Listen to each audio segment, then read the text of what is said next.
off the stage. It's a story about a local stage actor taking back his life and letting go of his past after years of being stuck and living in the past.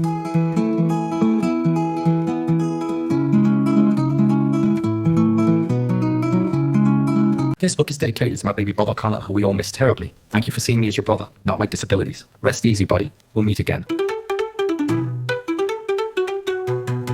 To my family, friends, and everyone who has supported me, I love and appreciate you. Never let any challenge hold you back from your dreams. Believe in yourself, ignore those who doubt you, and know you can achieve greatness. Love, Dev. There lived a hero with a heart of gold, whose story of triumph must be told. Born with a disability, he faced many trials, but his spirit was strong, his resolve never whiles. With every obstacle that came his way, he rose above and never let it sway. But his determination was pure. He faced the doubters, the naysayers, and with each challenge he grew braver. He faced the raging storms of doubt and the vicious winds of fear, but his spirit never gave out. Though others may have mocked and scorned, he knew his worth could not be ignored after he struggled to learn his worth. For in his heart he held a flame that burned bright with hope that overcame. He pushed on, never letting his spirit fray. And in the end, he emerged victorious, a legend in his own right, so glorious. So let his story be an inspiration to all who face their own tribulations. For faith and courage, obstacles can be overcome, and even with disabilities, victory can be won. I hope you enjoy reading Off the Stage, A Disabled Man's Redemption, as much as I loved working on it, and perhaps gaining new insights you can apply to life.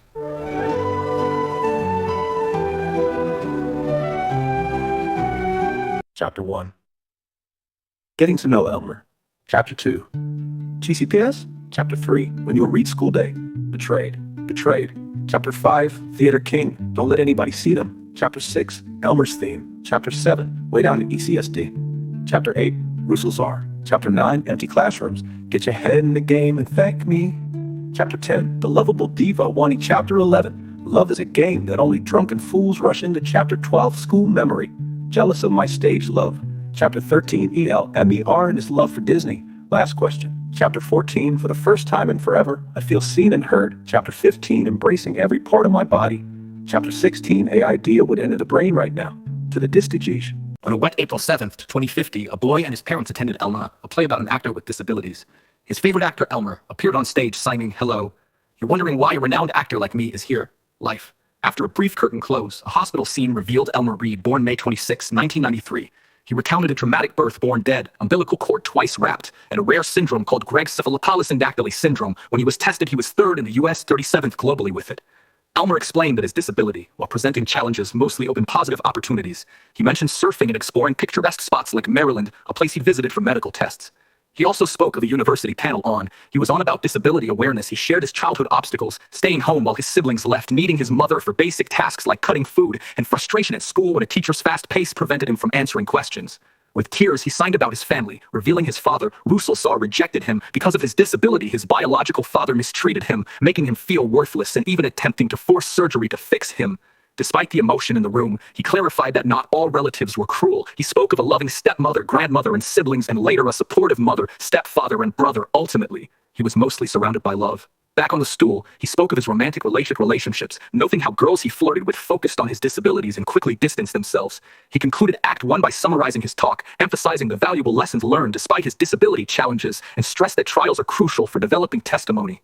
He then took a bow.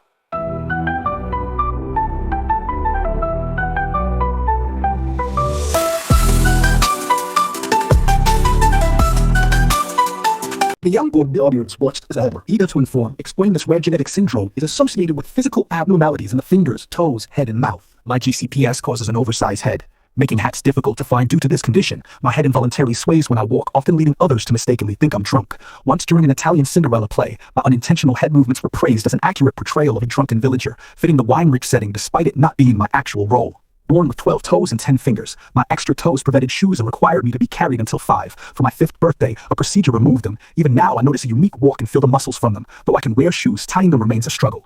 Elmer explained his speech difficulties stemmed from left brain issues affecting production. He clarified that despite his inability to speak, he could hear, likening it to his brain. Knowing words his mouth wouldn't articulate, his sign language proficiency was a mixed blessing, advantageous for communication, but challenging with non-signers. Elmer expressed contentment with the increasing number of sign language learners and preferred using signing as his primary communication method. Elmer explained, Greg's cephalopolysydactyly syndrome hinders his fine motor skills, making tasks like cutting meat difficult. Elmer explained that he has, however, learned to tie his shoes with knots and put on a belt independently. Elmer then shared his journey of coming to terms with his disability. Now having a stronger sense of self-worth and acceptance, he announced the third act would cover his family and education. As curtains closed, the young boy, thoroughly enjoying the show, smiled broadly and hugged his parents. Act 3 began with eerie music, a spooky forest setting, smoke and lights revealing Elmer, who announced the play's chilling parts accompanied by organ music. Elmer elaborated on his family, noting his past belief that villains were only on TV, contrasting it with the villainous individuals in his own family. He disclosed his biological father's ongoing animosity and psychological and physical mistreatment due to his disabilities, telling him he was unwanted. His grandmother, the Wicked Witch of the South, and uncle pressured him to have surgery for his disabilities. Elmer countered that disabled people are made by God for a purpose and cannot be surgically altered, adding that stupidity is irreparable. He also stated his grandmother and uncle refused separate relationships with him unless he also engaged with his father, despite his requests. Elmer first shared that his biological father, grandmother, and uncle had manipulated many, though not all, of his father's relatives against him. Despite these past difficulties, he expressed immense gratitude for his birth mother and her husband, whom he considers his father, who provided him with a dream life where he wanted for nothing, and felt fortunate. Elmer also recounted how an unfavorable situation with his stepmother, stemming from his biological father, turned positive at a bonus brother's birthday. They discussed their past conflicts, leading to her apology and his unexpected forgiveness. After Elmer left the stage, a 15-minute break was announced, the young boy given permission by his parents, with a warning to be careful backstage, navigated through props and sets to Elmer's dressing room, where he was welcomed in. Their lengthy conversation ended when Nor's parents came backstage. Elmer walked the family to their seats, learning the boy's name was Nor. Both smiled, unaware they would later form a familial bond. In Act 3, Scene 2, the stage became a classroom. After a school day's Dear Golden Rule Days song, Elmer entered and sat at a desk. Elmer then signed about the mockery he faced in high school, from deaf students for hearing, hearing students for signing, and for his disability. Without an interpreter, he struggled with fast-speaking teachers. Despite this criticism, he graduated and earned theater certificates, equivalent, proving his haters wrong. Wiping a tear, he revealed the next scene depicted the hardest moment of his life, then exited as the curtains closed. Organ music filled the house as Nor and his parents took their seats.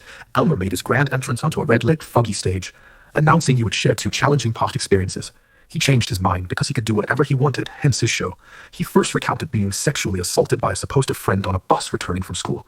This left him feeling shattered, lost, and guilty, blaming himself and hiding his pain from others. His second challenge occurred at a new school in Castfall. Unable to speak, Elmer relied on an iPod for communication. While heading to class, someone snatched his iPod. Upset, Elmer instinctively chased the man at top speed, disregarding the potential danger or weapons in an unsafe area. He later realized the risk, but explained he pursued the thief because the iPod was his voice, more vital to him than the thief's intentions. He refused to jeopardize his ability to communicate, later thanking God for protection. Despite these challenges, Elmer prayed for those who harmed him, emphasizing his ability to rise again. Raising his fist, he proclaimed his unwavering commitment to keep going. Nor and the entire audience rose in a standing ovation as Elmer grinned, walked forward, and the curtains closed to resounding applause.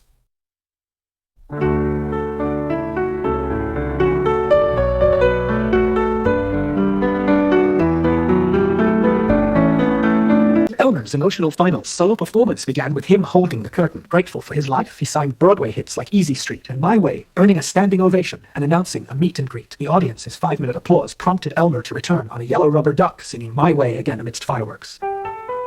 At the meet and greet, Nor and his parents found an agitated Elmer, who revealed he'd been insulted for his disability. Nor invited him to dinner, but Elmer postponed for a farewell gathering before moving back to Castfall. Later, the same man who insulted him attacked Elmer with a baseball bat in his dressing room, leaving him screaming and wounded. Elmer hid his injuries and attended the party, but after being ignored and then called a disabled creep by a girl, he left disheartened. The following week, Elmer accepted Nor's dinner invitation. At Nor's parents' summer home, Elmer noted their shared Mardi Gras tradition during dinner. Nor's parents noticed Elmer's poorly hidden scars. Despite Elmer's preference for facing struggles alone, Nor and Mr. Harry emphasized the value of support, which Elmer eventually acknowledged with a smile. Mr. Harry then revealed his family founded Mardi Gras in 1703 in Mobile, Alabama, surprising Elmer.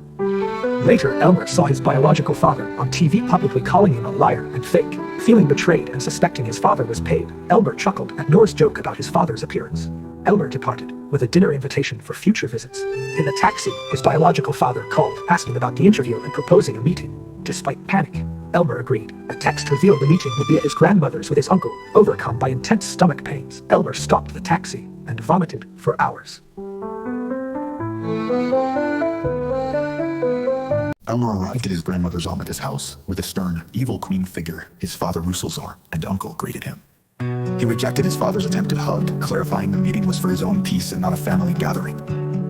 At the dining table, Elmer demanded to speak first, stating his forgiveness was for himself. When Rusalzar angrily denied wrongdoing and demanded respect, Elmer furiously confronted him, detailing years of physical abuse, neglect due to his disability, and manipulation, including being sent to therapy to doubt his sanity. Surrounded by a dazzling light, Elmer proclaimed he had regained control of his life in 2019 after 13 years of mistreatment, and fully forgave his father. Next, Elmer turned to his witch grandmother, dismissing her feigned illness and tearfully condemning her for stealing his grandmother Jane's last birthday memory and eroding his self-worth with constant surgery talk, suggesting she needed brain surgery. As a bright light emanated from him, he stopped her from leaving, stating he once admired her, but realized her love was cruel and conditional, reiterating his forgiveness for his own peace. Finally, Elmer addressed his uncle, recalling being called two-faced for siding with Rusalzar in court and accusing him of failing to understand disabled individuals, constantly suggesting unneeded surgeries and shouting for minor, uncontrollable issues. He then recounted his uncle calling him self-centered for accidentally shutting a car door on Mucky's finger, and then Elmer reminded his uncle of his brother's injury on a swing set despite warnings and Elmer's proven protective love. Elmer's dad tried to interrupt, but cutting off his father, Elmer declared he was not fighting but forgiving, warning karma would handle them all, admitting he had almost ended his life but found Gibbs and forgiving them for driving him to that point, for their pretense, for hurting his family, and for trying to divide them, a radiant inner light shining. Elmer left, declaring he was reclaiming his life, then took a taxi. The driver, having overheard, commended Elmer, who acknowledged he could have given them more, but felt he made his point as they seemed worn down driving away. Elmer wept, tears of release before falling asleep, waking to a distressed missed call from an old ECSD teacher, which prompted an urgent trek. He returned to Castfall, greeted by his supportive family, and at an early dinner, shared meeting a young fan, Nor, whose parents his mother knew from high school and had delivered, explaining they lost touch due to disliking Elmer's biological father. Before bed, Elmer reflected on his experiences, vowing never to be mistreated again.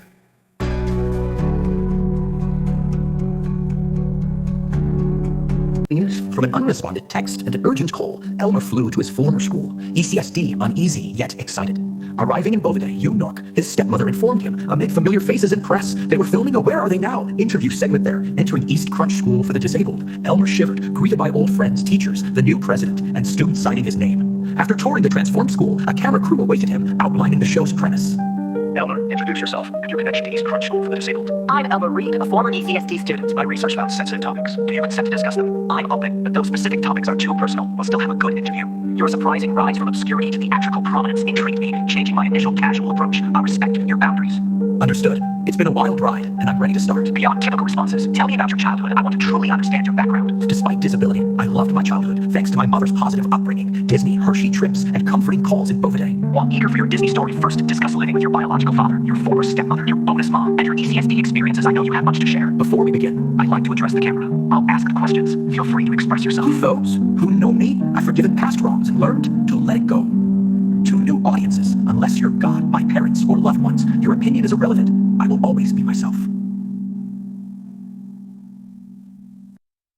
Tell us about your time in Nook, Elmer. It was a challenging, transformative journey full of highs and lows that ultimately strengthened me. You're referring to living with your biological father and stepmother? Yes, I felt I didn't belong. Used as a live-in caretaker, both Rusalzar and my stepmother mistreated me, with him being harsher. What kind of abuse did you endure, and from whom? Elmer, both physically and mentally, from both Rusalzar and my stepmother. Rusalzar was largely physical. She primarily inflicted mental harm, though I suspect she was also physical. Can you elaborate? My stepmother threw a glass plate at me, which I dodged, and once grabbed my face. She also enabled my father's abuse, blurring who was the primary abuser. You're unsure who first abused you? At 6 or 7, I was pushed into a closet for not being ready for school, and someone yelled, "Do you want something to cry about?" I still don't know who pushed me.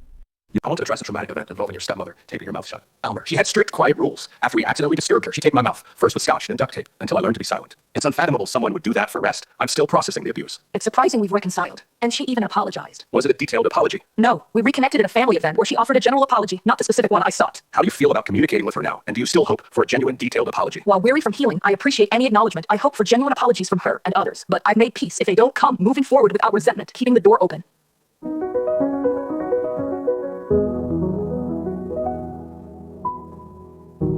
Discussing my biological father is harmless and amusing. I've already spoken with him, which eases this conversation. I acknowledge discussing your biological father could be therapeutic and crucial. Despite reservations, I'm ready when you are. Growing up with Ruselsar was incredibly challenging. He manipulated me, said I was unwanted, unlovable, and physically abused me to the point of fainting. He deserves prison, but I've forgiven him. Can you elaborate on your experiences with Ruselsar? He treated me like a punching bag, trying to beat out my disabilities, and manipulated me into believing my mother didn't love me. My goodness, he sounds terrible. I ensure my own children feel loved by both parents despite divorce. Please continue. He orchestrated situations and counseling to make me, and others, believe I was losing my mind and couldn't concentrate, leading to medication. I realized I was fine when I stopped taking it at my mother's. Elmer, I apologize for what you endured. Thank you for sharing. Ready to continue or need a break? Elmer requested a break after his unprecedented disclosures during their outdoor break. He and the interviewer observed a young boy with angel wings in the distance. Upon returning, the interviewer asked how his father introduced concentration medication and if daily use was instructed. My biological father and stepmother introduced me to drugs in childhood. I trusted them. I stopped when ECSD confirmed I wasn't ill. Realizing their true intent years later, I feel shame, but I'm open to questions.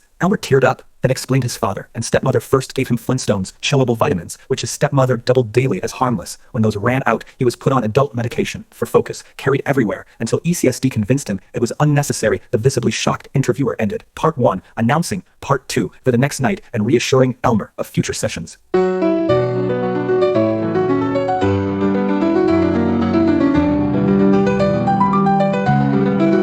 Elmer had mixed feelings about ECSD, mostly cherishing good memories despite experiencing obstacles and bullying across elementary school, middle school, and dorms. He fondly recalled the annual ECSD Christmas BPO concert, where he sang carols and once conducted the orchestra, fostering a profound sense of belonging, a moment his great-grandmother recorded. He also loved elementary music, and gym classes in middle school music became central. His class was favored, receiving special lessons and establishing a tradition. He hosted popular parties, later co-hosting with Millie, gaining power over bullies and strengthening their friendship. Though middle school PE was mostly enjoyable, a distressing memory about his appearance made him conclude that, despite friendships, he wouldn't relive those years due to negative aspects. His dorm experience started with fun events like Halloween parties, talent shows, and art recognition, but devolved into bullying, particularly from staff who used his nickname Bammy derogatorily. Elmer consistently struggled to play sports, serving as equipment manager or water boy. In basketball, he was relegated to a less skilled group, played only briefly, and then became an unacknowledged timekeeper for 2 seasons. This lack of gratitude was deeply dissatisfying, though it taught him the value of effort and consistency as its own reward. Later, instead of practicing, he and other less skilled boys were assigned to a fitness program, after-school daycare, a rejection made harder by home struggles, for which he relied on his friend Muhir Haladara. Welcome, Elmer. Today, we're discussing your popularity at ECSD. I want to share a difficult life lesson experience that taught me about true friendship. I'm proud of how I handled it, but it still makes me sick to reflect on. Your story has piqued our interest. Please share it. My bullying at ECSD started in 5th grade, escalating through middle school until my last night in the dorms in 2009. I initially thought it was because I was one of the few hearing students among deaf peers, but I later learned it was due to my friends. What was the main reason for the bullying? The bully, named Wani, revealed it was because of my friends. Popular students even offered me a place in their group if I abandoned my old friends who had disabilities beyond just being deaf. Shocking behavior from deaf students. Did you stand up for yourself? Shocking behavior from deaf students. Did you stand up for yourself? Yes, some deaf middle schoolers can be unkind. I rejected their offer, stating I prioritize kindness over popularity and choose my friends, disabled or not, based on that tears. That conversation with Wani was our last. He passed away years later. I'm sorry, Elmer. It sounds like Wani wanted to be your friend, but another bully intervened. Elmer, we appreciate your honesty. You speak your truth. While others like Wani certainly exist, I value inclusivity. If you accept me, you must accept all my friends too. As I often say, I apologize for being candid. If you want sugarcoating, buy a donut. You have a great sense of humor. Anything else to share before we conclude this topic? Yes, thank you to our audience. Don't let idolized popularity overshadow genuine human connections. True friends offer lasting support and fulfillment, unlike fleeting popularity. Therefore, choose kindness, make positive gestures, be a hero, and nurture those lasting connections. Profound words, Elmer. A true friend is indeed irreplaceable.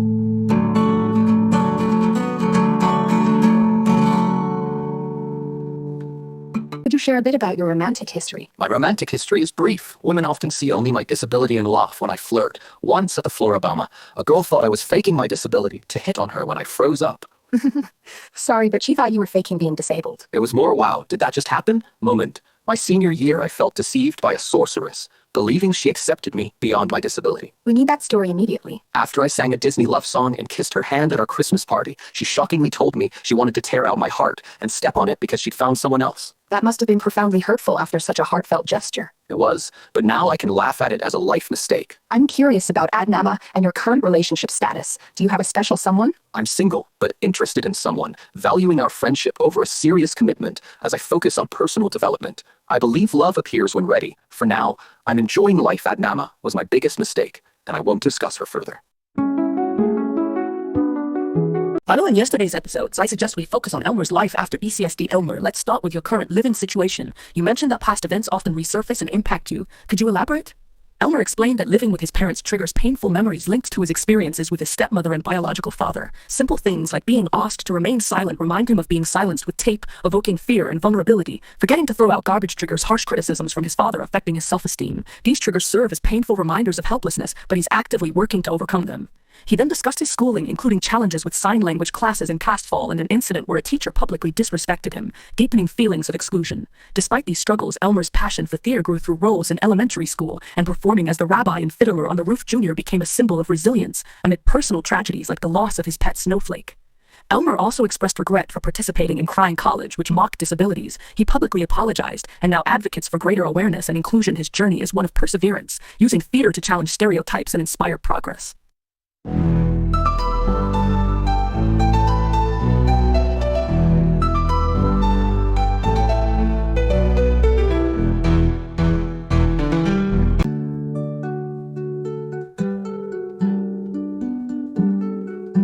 Today, Elmer, you'll share your story, including how you met Mickey Mouse. I want to apologize for last night's unrecorded moment and take responsibility. The interviewer assured him he could share his Disney story when ready and asked a personal question about feeling loved and respecting his disability. Elmer, emotional, explained that hurtful words from his father made him feel unloved until 2023, when he began embracing his disability as part of himself. Tell us about Disney. Disney World was magical. Meeting Mickey, rides, shows, everything was unforgettable. Mickey signing I love you was special, sparking my love for Disney. He shared how Disney's magic influences his life, watching shows, reading about Walt Disney, collecting books, listening to soundtracks, and enjoying Disney's wonder every day. And he lost words, respect others, tastes, I live life on my own terms, proud of who I am, and have no regrets. The interview ended. Elmer felt liberated, embracing his journey at the airport. He was supported by loved ones, feeling grateful and ready for the future. Watching his story on screen, he felt a mix of pride and hope. Elmer's family eagerly watched his interview, proud to see him on TV, confidently showcasing his skills. They noticed new details about him and grew to appreciate his abilities more. Watching himself, Elmer felt pride, but also self-conscious about his appearance. Tinkelka, his mother, smiled warmly and expressed her empathy, while Affair, his stepfather, offered encouragement. Mucky, his brother, highlighted their bond and Elmer's caring nature. The extended family was surprised by what was revealed, sparking meaningful conversations that fostered personal growth and stronger relationships. Talking with his family helped Elmer express emotions and confront fears, bringing closure and emotional release. After the viewing, he felt fulfilled, and even in solitude, he reflected with gratitude for his family's support, feeling content and grateful for their presence in his life.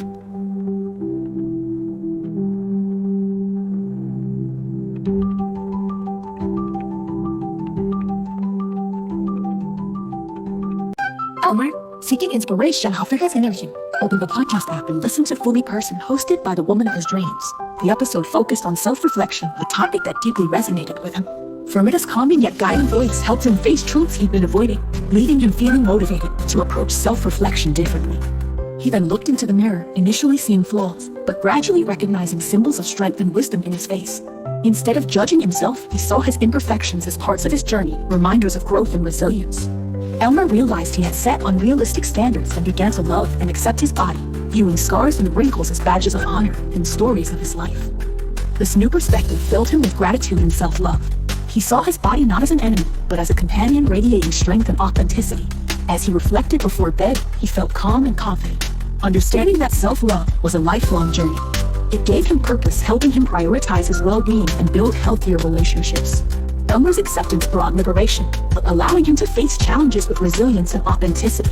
Embracing his true self, he found happiness within, and self-love became his guiding principle, transforming his outlook on life and relationships and empowering him to live with confidence and compassion.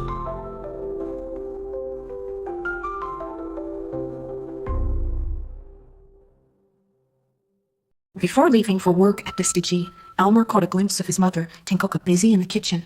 He mentioned a family activity later that day, and she happily agreed, expressing her support with her blessing. He headed to the Gips Center for Sports, his old stomping grounds where he learned to surf and led the clownfish team.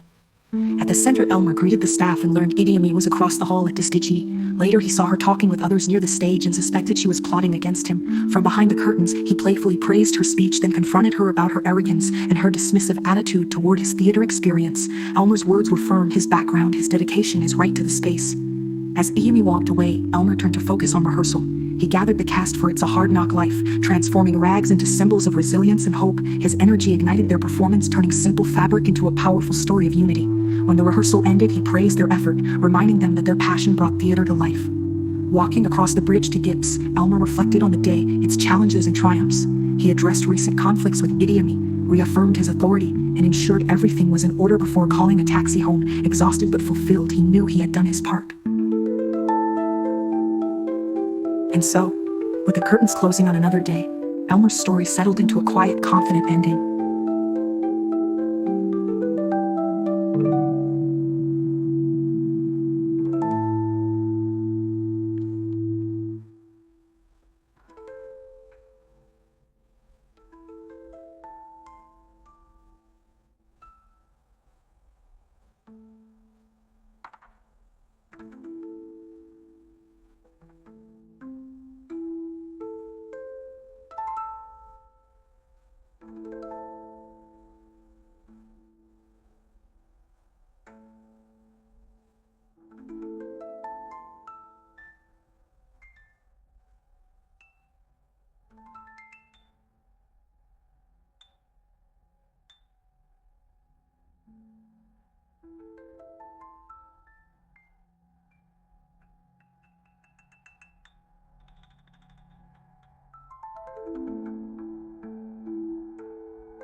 You may think the story has ended, but its true power begins now.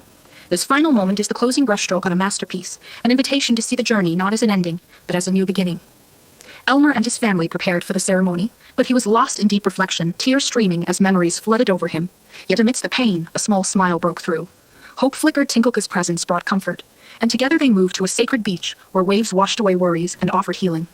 Elmer chose a serene spot among blooming lotuses, shielded from the wind. As the sun set, his father, a fair, lit a fire, symbolizing both remembrance and renewal. Elmer's heartfelt words cut through the silence, bearing his soul about the struggle to release the past. Tears welled up, but he pressed on, emphasizing that true freedom lies in forgiving ourselves and embracing the present. He cast away negativity into the flames, a powerful act of letting go. Then from the shoreline, a figure approached, at first distant, then clear. It was Vin, his inner child, dressed in angelic light, come to thank him for releasing the chains of pain. Their embrace was a sacred reunion, a testament to healing and hope. This story mirrors my own journey. Every obstacle, every setback, met with resilience and love. Elmer's path is not just fiction. It's a reflection of real battles and victories. Sharing his story is my gift to those still fighting, reminding us all that with courage, perseverance, and self-forgiveness, we can emerge from darkness into light, stronger, wiser, unbreakable.